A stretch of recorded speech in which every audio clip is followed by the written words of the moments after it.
So when a child sings, or used to sing, I don't think they do anymore, "Twinkle, twinkle, little star, how I wonder what you are," it's not twinkling. Something powerful, dramatic, and dynamic is happening to it, right? Well, yes, and we call that twinkling. Yeah, So, right. yeah, there's starlight coming billions of, or millions of light years, well, it depends if it's a galaxy, hundreds of thousands of light years across space, and it's a perfect point of light. As it hits our atmosphere, turbulence in the atmosphere jiggle the image, and it renders the star a twinkling. And by the way, planets are brighter than stars typically, like Jupiter and Venus. Venus has been in the evening skies lately. And if you go "Twinkle, twinkle, little star, how I wonder what you are," and you want to wish upon the star, most people are wishing on planets. Right. That's why the wishes don't come true. Because the planets are the first stars to come out at night. Don't you sometimes feel sad about breaking all these myths apart? No, because I think it's some myths are deserve to be broken apart out of respect for the human intellect. That no, when you're writhing on the ground and froth is coming out of your mouth, you're having an epileptic seizure. You have not been invaded by the devil. We got this one figured out, okay? I mean, discovery moves on. So I don't mind the power of myth and magic, but take it to the next frontier and apply it there. Don't apply it in places where we've long passed what we already know what's going on. I came out of the planetarium, and that evening I sat thinking about what you said in the show about you acknowledged the Big Bang, and I remember that Hubble rewound the process mathematically, correct me if I'm wrong, and calculated that everything, matter, space, energy, even time itself, actually had a beginning. So it turns out that was not Hubble, although Hubble had the data that enabled the calculation. The person who did that was a Belgian priest, Georges Lemaitre. He's a priest, physicist priest. Right. Okay? What a cool thing to have on your business card. You got people coming and going with that. But he calculated what the implications of Einstein's general relativity, which was the new theory of gravity, would be with Hubble's expanding universe. And he says the whole universe may have begun in a singular point in the past. And thus, Big Bang as a phrase was used pejoratively of this idea, but it stuck. An incredible flash of energy and light, though. And matter, and yeah, all of this, all of the above. Do you give people who make this case that that was the beginning and that there had to be something that provoked the beginning, do you give them an A at least for trying to reconcile faith and reason? I don't think they're reconcilable. What do you mean? Well, so let me say that differently. All efforts that have been invested by brilliant people of the past have failed at that exercise. They just fail. And so the track record is so poor that going forward I have essentially zero confidence, near zero confidence, that there will be fruitful things to emerge from the effort to reconcile them. So, for example, if you knew nothing about science and you read, say, the Bible, the Old Testament, which in Genesis is an account of nature. That's what that is. And I said to you, give me your description of the natural world based only on this. You would say the world was created in 6 days and that stars are just little points of light, much lesser than the sun. And in fact, they can fall out of the sky, right? Because that's what happens during the Revelation. One of the signs that the second coming is that the stars will fall out of the sky and land on earth. To even write that means you don't know what those things are. You have no concept of what the actual universe is. So everybody who tried to make proclamations about the physical universe based on Bible passages got the wrong answer. Right. So what happened was when science discovers things and you want to stay religious or you want to continue to believe that the Bible is unerring, what you would do is you would say, well, let me go back to the Bible and reinterpret it. Then you'd say things like, oh, they didn't really mean that literally, they meant that figuratively.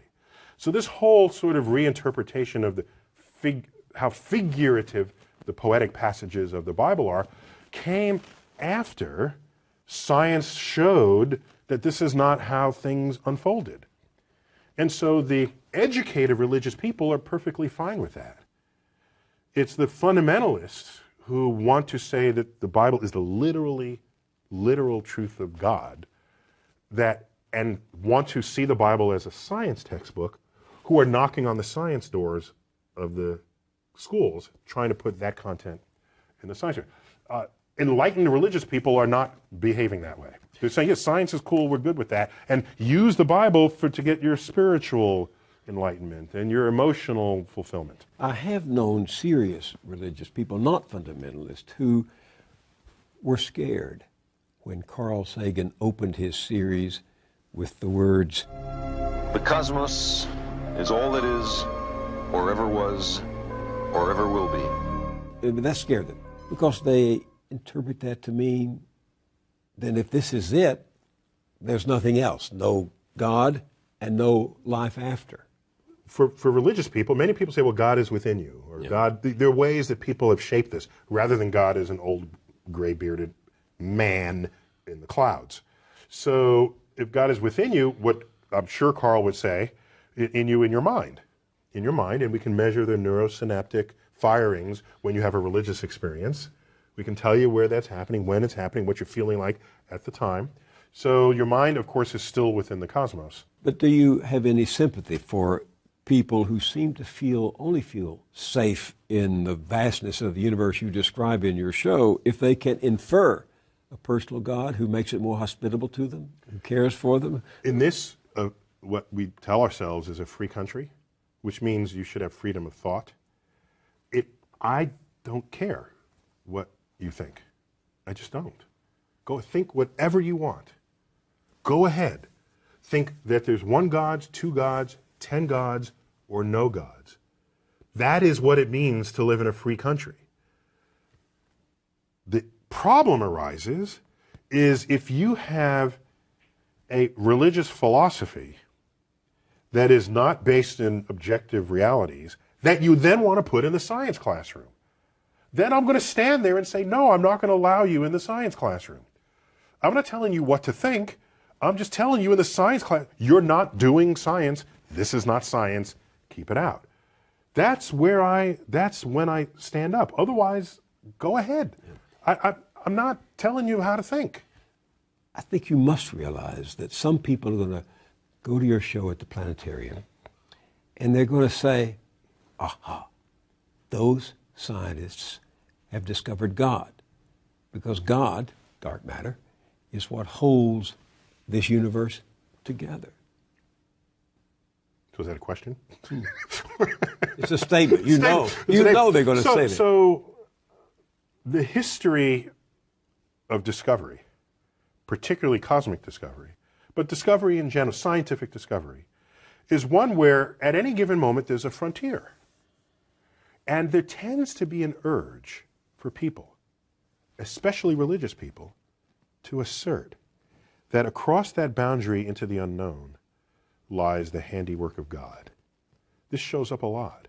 Newton even said it. He had his laws of gravity and motion, and he was explaining the moon and the planet. He was there. He doesn't mention God for any of that. And then he gets to the limits of what his equations can calculate. So can't quite figure this out. Maybe God steps in and makes it right every now and then. That's where he invoked God. And Ptolemy, he bet on the wrong horse, but he was a brilliant guy. He formulated the geocentric universe with Earth in the middle. This is where we got epicycles and the machinations of the heavens. There was still a mystery to him. He looked up and uttered the following words: when I trace at my pleasure the windings to and fro of the heavenly bodies. These are the planets going through retrograde and back. The mysteries of the earth. When I trace at my pleasure the windings to and fro of the heavenly bodies, I no longer touch earth with my feet. I stand in the presence of Zeus himself and take my fill of ambrosia.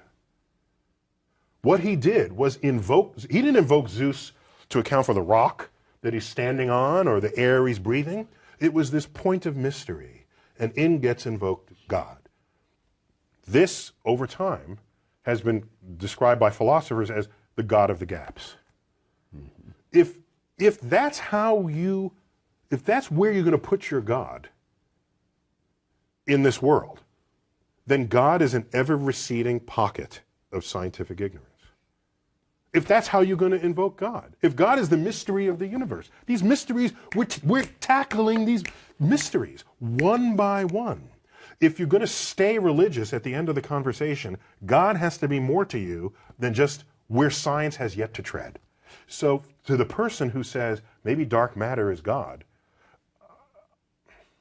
if the only reason why you're saying it's because it's a mystery, then get ready to have that undone.